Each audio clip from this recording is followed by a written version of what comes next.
రాధా విక్రముల మధ్య ఒక ఒప్పందం అయితే జరుగుతుంది.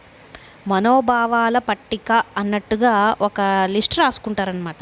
నువ్వు ఇది చేయకూడదు నా విషయంలో, నువ్వు ఇది చేయకూడదు నా విషయంలో అనుకుంటే ఇద్దరు మాట్లాడుకుంటారు. అంటే తన పర్సనల్ విషయంలో ఇన్వాల్వ్ అవ్వకూడదు అన్నట్టు విక్రము, అలాగే నా కట్టుబొట్టు విషయంలో నువ్వు కూడా ఇన్వాల్వ్ అవ్వకూడదు, మీ వాళ్ళు కూడా ఇన్వాల్వ్ అవ్వకూడదు అంటూ రాధ. ఇద్దరు అయితే ఒక చీటీ రాసుకుంటారనమాట. అందులో ఏ ఒక్కరు ఏది దాటకూడదు, అవి కండిషన్స్ అనమాట.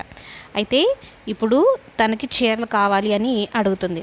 అయితే ఇక ఏం చేస్తాడంటే ఫస్ట్ తన ఫ్రెండ్ రామలింగకు ఫోన్ చేస్తాడనమాట. ఇదేంట్రా ఈ సంత తగిలిచ్చావు నాకు, అది ఈ టైంలో చీరలు అడుగుతుంది, నేను ఎక్కడ చావాలి అంటే, సరే మీ అమ్మ చీరలు ఉన్నాయి కదా పోయి అడుగుపో అని అంటూ ఉంటే, వాళ్ళు పడుకుంటే కానీ నేను వెళ్ళలేనురా అని అయితే అంటూ ఉంటారు. వాళ్ళు ఏమన్నా నీకులాగా అగ్రిమెంట్ పెళ్లి చేసుకున్నారు ఏంటి, ఒకే గదిలో పడుకుంటారు కదా అన్నట్టు మాట్లాడతానమాట. సరే నిద్రపోయి ఉంటారు అనుకొని వెళ్తే వాళ్ళ నాన్న తీవ్రంగా ఆలోచిస్తూ ఉంటాడనమాట. నేను చేయలేని పని నా కొడుకు చేసి చూపించాడు అనగానే సునంద ఉండి, హలో నందగోపాల్ గారు, ఏం సాధించాడు నీ కొడుకు, ఇప్పుడు అందరు తిడుతూ ఉన్నారు కదా అదా సాధించడం అన్నట్టు చెప్తుందనమాట. అయితే ఆమె పడుకున్నట్టు యాక్టింగ్ చేస్తుంది. ఈలోపు వాళ్ళు కనపడకుండా వెళ్ళి చీర తీసుకొచ్చేద్దాం అనుకుంటాడా విక్రమ్, కానీ వాళ్ళ నాన్న కనిపెట్టేస్తాడు. వెనకాలనే వెళ్తాడు. ఈ కలర్ కాదు నాన్న, ఈ కలర్ అయితే రాధకు చాలా బాగుంటుందిరా అని చెప్తాడనమాట.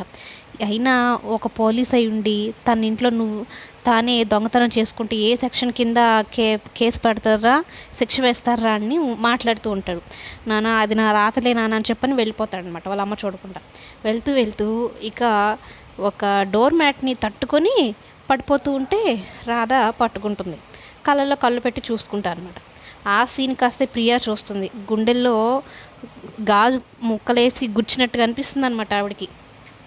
ఇక చాలే కళ్ళల్లో కళ్ళు పెట్టి చూస్తున్నావు అమర ప్రేమికుడిలాగా అని చెప్పని రాధ లేపేస్తుంది అనమాట.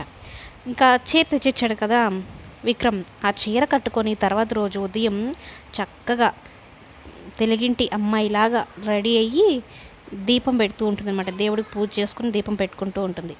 ఇక రాధ చిన్నగా పాటలు కూడా పాడుకుంటూ ఉంటుంది అనమాట దీపం పెట్టేటప్పుడు. కానీ ఇంట్లో అది ఎవరికి నచ్చదనమాట. ముఖ్యంగా ప్రియాకి నచ్చదు, దమయంతికి నచ్చదు, ఎవరికి నచ్చదు. ఎందుకంటే ఈ అమ్మాయి ఇంటి ఇష్టం లేదు కాబట్టి.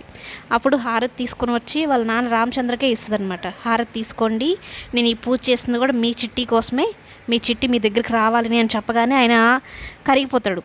ఎందుకంటే తన కూతురు అంటే తనకు చాలా ఎమోషనల్ అనమాట. ఈ అమ్మాయి తన కూతురు అని నిజంగానే తెలిసిందంటే ఇంకా ఆనందానికి హద్దులే ఉండవు. అప్పుడు హారతి తీసుకుంటాడు. అప్పుడు దాకా అసహించుకొని అంటే దూరం పెట్టాలనుకున్న ఆయన తనకి దగ్గరైపోతాడనమాట. అయితే ఇది చూస్తూ ఉంటే దేనికో దారి తీస్తుందని దమయంతికి తెలుసు చిట్టినే రాదా అని. ఎందుకంటే జైల్లో ఉన్న సీనయ్య దగ్గరికి వెళ్ళి మరి ఆ చిట్టి రాది ఒక్కరైనా ఏంట్రా, కావాలని చాలా తెలివిగా మా ఇంటికే కోడలుగా పంపించావంటూ ఉంటే తను ఒక అబద్ధం చెప్తాడనమాట. ఇప్పుడు వచ్చింది నా కూతురు, వస్తుంది చిట్టి వస్తుంది, త్వరలో వచ్చిన రోజు ఉంటుంది నీకు అని వార్నింగ్ కూడా ఇస్తాడు. అయితే హారతి పళ్ళని నెట్టేసి అంటే పైకి ఇసిరేసి, అస్సలు నీకు ఏ హక్కు ఉందని ఇంట్లో నువ్వు పూజ చేయాలి, దేవుడింట్లోకి వెళ్ళే అంత అధికారం నీకు ఎవరిచ్చారు అంటూ ఈ దమయంతి రాధ మీదకి గొడవకి వెళ్తుంది అనమాట. అప్పుడే మన హీరో గారు వస్తారు, వచ్చి దమయంతి దవడ పగల కొట్టి మరి రాధకి సపోర్ట్ చేస్తాడు అన్నట్టుగా అనిపిస్తూ ఉంది. మరి ఏం జరగబోతుందో మరి నెక్స్ట్ కమింగ్ ఎపిసోడ్లో చెప్పుకుందాం.